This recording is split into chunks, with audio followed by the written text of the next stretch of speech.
Om Swastiastu. Baik, terima kasih atas waktunya.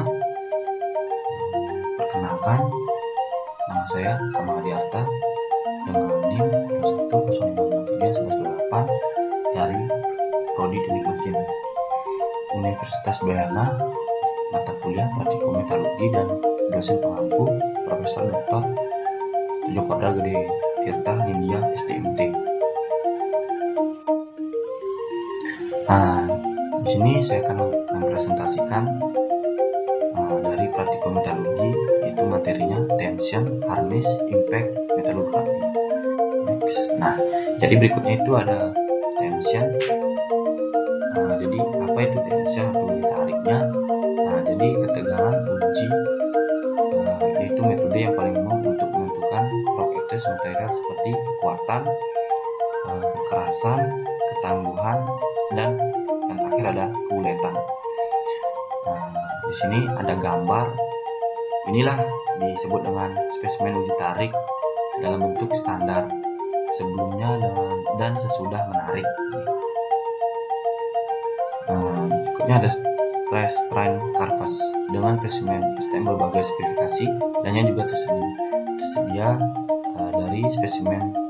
Dari spesimen ini memiliki pengukuran LO umumnya 60 mm atau biasa disebut dengan dibagi dua jadinya 2 in gitu. Dan luas penampang daerahnya biasa disebut dengan AO, biasanya dengan diameter 12,5 mm atau bisa disebut dengan 0,5 inci. Next. Berikutnya ada gambar tegangan kurva regangan. Ini untuk gambarnya ya. Biasa disebut dengan strain at nesting in a tension text. Seperti disebut sebelumnya, permulaan nesting pada spesimen uji tarik sesuai dengan kekuatan tarik akhir material. Beban perpanjangan kurva pada titik ini dimulai dari 0. Di sana spesimen mulai tidak dapat menopang beban karena luas penampang itu lebih dimulai dari tingkat kecilnya yang berbagai logam. Next. Di sini ada gambar ilustrasi skema pemuatan atau pembongkaran uji tarik. Untuk contohnya di sebelahnya ada penjelasannya, yaitu panjang sesaat benda uji dengan bertambahnya beban spesimen mulai mengalami elastisitas non-deformasi pada tegangan yang disebut batas proporsional. Pada saat stres dan tegangan tidak lagi proporsional karena berada di daerah elastis linear. Tetapi ketika dibongkar spesimen masih kembali ke bentuk aslinya. Dengan deformasi terjadi ketika tegangan dulu Y dari material tercapai dengan kemiringan yang sama dengan kurva elastis linear, tapi itu diimbangi oleh regangan yang ukuran 0,02 atau perpanjangan 0,2%. Tegangan dulunya itu didefinisikan sebagai tegangan regangan dengan garis offset tegangan ini untuk mengikuti jalan sejajar dengan aslinya elastisitas. Berikutnya ada gambar. Inilah perkiraan hubungan antara perpanjangan dan pengurangan tarik. Penjelasannya ada ductility, sebuah perilaku penting yang diamati selama 10 uji Sion adalah ductilitas atau tingkat deformasi. Elastis formasi yang dialami material sebelumnya patah. Jadi ada dua ukuran umum dari keuletan. Yang pertama adalah perpanjangan total dari spesimen. Ini ada true stress and true strain. Baik didasarkan pada luas penampang asli AO dari spesimen, namun luas penampang spesimen seketika menjadi lebih kecil karena itu memanjang, seperti halnya kita tarik menarik dengan contoh karet gelang.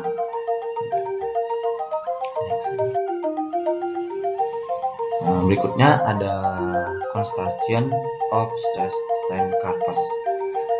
Baik, untuk mengambil kurva beban perpanjangan dan kemudian membagi beban vertikal sumbunya dengan luas penampang asli AO dan LO, perpanjangan sumbu horizontal dan perpanjangan pengukuran aslinya LO, karena AO dan LO itu adalah konstanta.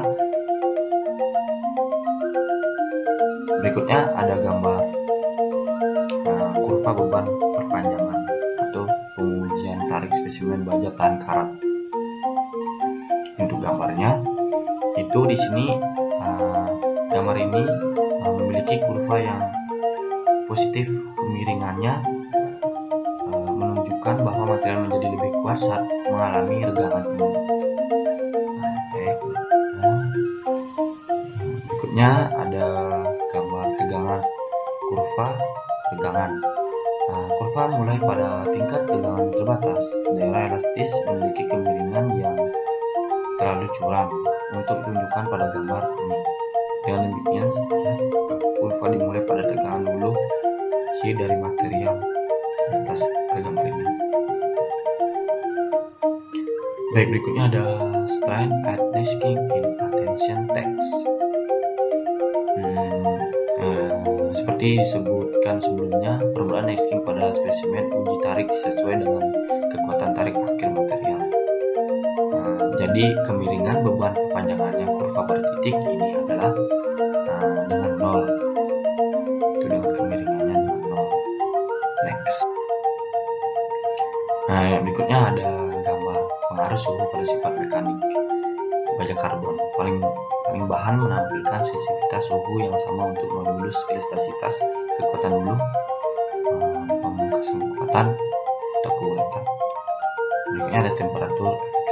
Suhu umumnya memiliki efek berikut pada kurva tegangan-regangan. Sebuah keuletan dan ketangguhan meningkat dan tegangan hulu dan modulus elastisitas menurun. Sehingga suhu mempengaruhi eksponen pengerasan. Regangan sebagai besar logam dalam kurang dengan meningkatnya suhu. Yang berikutnya ada rate of deformation effects. Sama seperti kita bisa meledakkan balon atau menegangkan karet gelang dengan kecepatan berbeda. Sama seperti yang sebelumnya saya bilang itu, dengan contoh kita menarik sebuah gelang. Itu biasanya dimulai dari nilai dengan modulus elastisitasnya 0.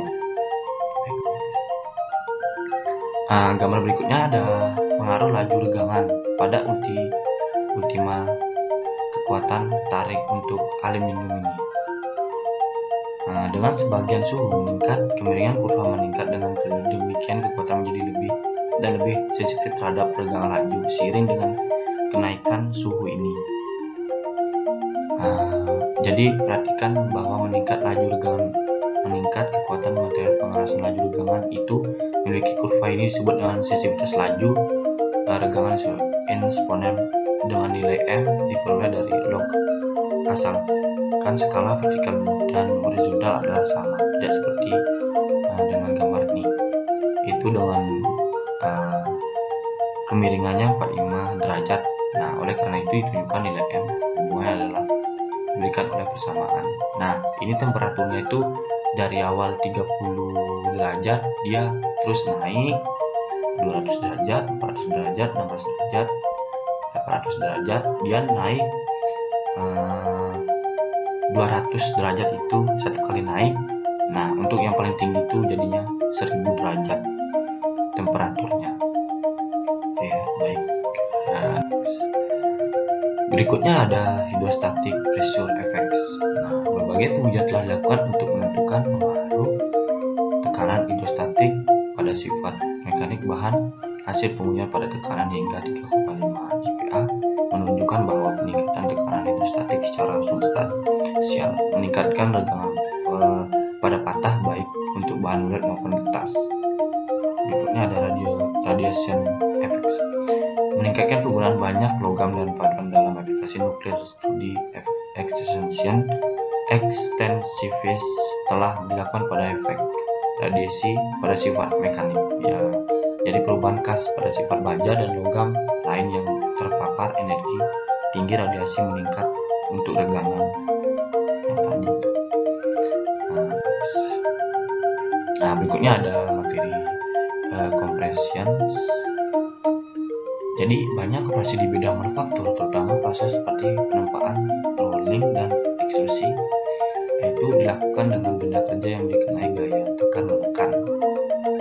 Jadi tekan menekan atau tekan menekan dengan beban itu memberikan informasi yang berguna untuk memperkirakan gaya dan kebutuhan daya dalam proses-proses ini.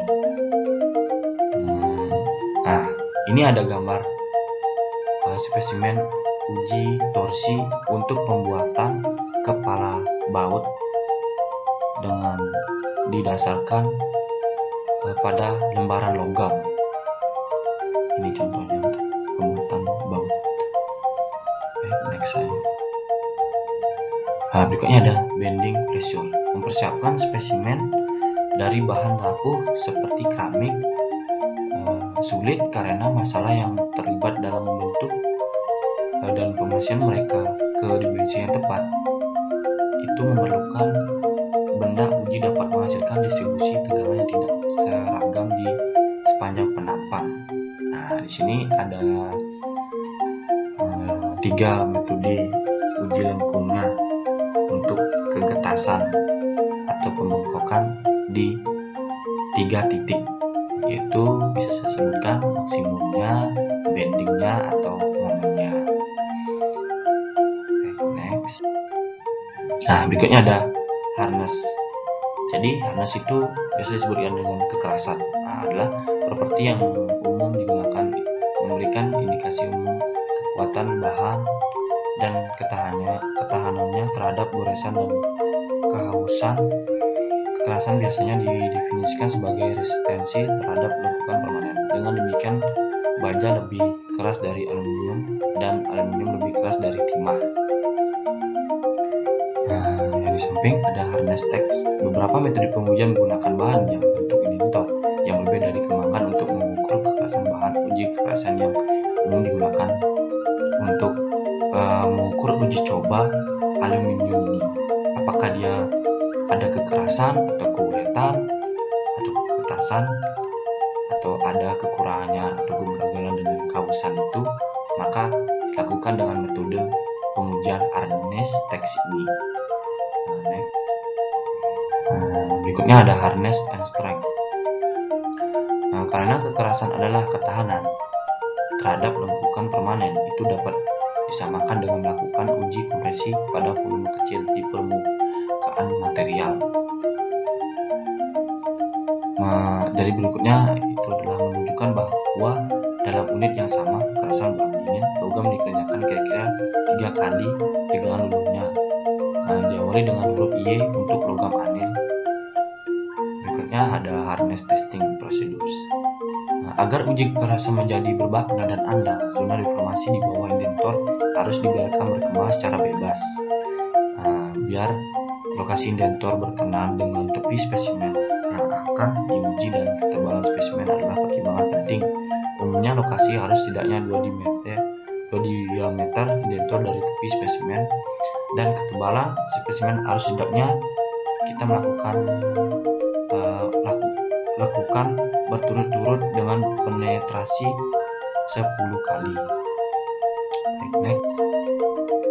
Jadi berikutnya ada impact. Apa itu impact atau uji tarik itu? Berikutnya itu banyak operasi manufaktur dan komponen mesin atau sub terkena benturan atau pemuatan dinamis, misalnya dalam pengerjaan logam berkecepatan tinggi. Operasi seperti POS untuk membuat kepala baut dan penempaan jatuh. Uji tumbukan tipikal terdiri dari penempatan spesimen berlengkuk di penguji benturan dan mematahkan spesimen dengan pendulum yang berlayun. Ini untuk alatnya. Berikutnya, ini contoh spesimen uji impact-nya. Jadi energi ini adalah dampak ketangguhan material. Berbeda dengan kekerasan kompresi, uji belum ada hubungan kuantitatif yang ditetapkan antara tes uji impact ini sangat berguna dalam menentukan suhu dan transisi ulet sampai rapuhnya itu dia memiliki kekuatan tinggi dan ketambahan tinggi. Ini untuk contoh spesimen uji impactnya. Berikutnya ada founder and fracture of materials in manufacturing and in service. Jadi diawali dari spesimen uji impact ini itu langkah baiknya itu melakukan kita kegagalan gitu adalah salah satu aspek terpenting dari perilaku material karena secara langsung mempengaruhi pemilihan bahan untuk aplikasi tertentu, metode manufaktur dan masa pakai komponen. Karena banyak faktor terlibat, kegagalan dan faktor bahan adalah kombinasi studi yang kompleks. Bagian ini hanya berfokus pada itu. Aspek kegagalan itu sangat penting untuk memilih dan mengolah bahan ini. Nah, berikutnya ada ductile fracture dengan struktur ulet ditandai dengan formasi plastis yang mendahului kegagalan dalam uji tegangan. Bahan yang sangat ulet seperti timah dapat ke titik sebelum gagal. Sebagai besar logam dan paduan, bagaimanapun leher ke area yang terbatas dan kemudian gagal. Nah, dengan terjadinya sepanjang bidang di mana tegangan geser maksimum itu ditandai dengan deformasi plastis. Yang berikutnya ada brittle fracture. Fraktur rapuh terjadi dengan sedikit atau tanpa deformasi plastis. Di ketegangan fraktur terjadi di sepanjang bidang kristalografinya. Itu dengan tarik normalnya adalah bermaksimum mengalami patah getas atau rendah dan tingkat tingginya itu diawali dengan kegetasan atau keuletan. Nah, di sini ada penjelasan metalografi. Metalografi adalah perpaduan ilmu yang mempelajari tentang struktur mikroskopis logam dan paduan menggunakan mikroskop optik. Di sini kita mempelajari berbagai mikroskop. Bisa disebut dengan mikroskop elektron atau jenis mikroskop lainnya. Berikutnya ada proses metalografinya, yaitu kita melakukan langkah-langkah dari awal seperti pemotongan logam harus menggunakan gergaji berlian, atau pemotongan harus dilakukan secara berhati-hati atau bisa disebut dengan pelan-pelan karena pemotongan dengan abrasif sangat berisiko berat. Yang kedua ada pengasahan, dilakukan untuk mencapai kehalusan spesimen uji tarik sesuai yang diinginkan. Nah, dari awalnya itu pengasahan itu kan dari kasar, kita harus mengasahnya itu sampai sehalus pada gambar ini. Nah, 3, pemasangan ini perlu untuk memungkinkan sampel proses lebih mudah dan tepat. Nah, pemasangan yang udah kita haluskan pengasahan dari pemotongan gitu. Nah, ini ada gambar untuk bisa diuji coba di mikroskop metalografi prosesnya ini. Nah, baik, sekian dari pemaparan atau presentasi dari saya. Bila ada salah kata, mohon dimaafkan. Baik, itu aja yang saya bisa sampaikan. Terima kasih. Om Santi Santi Santi Om.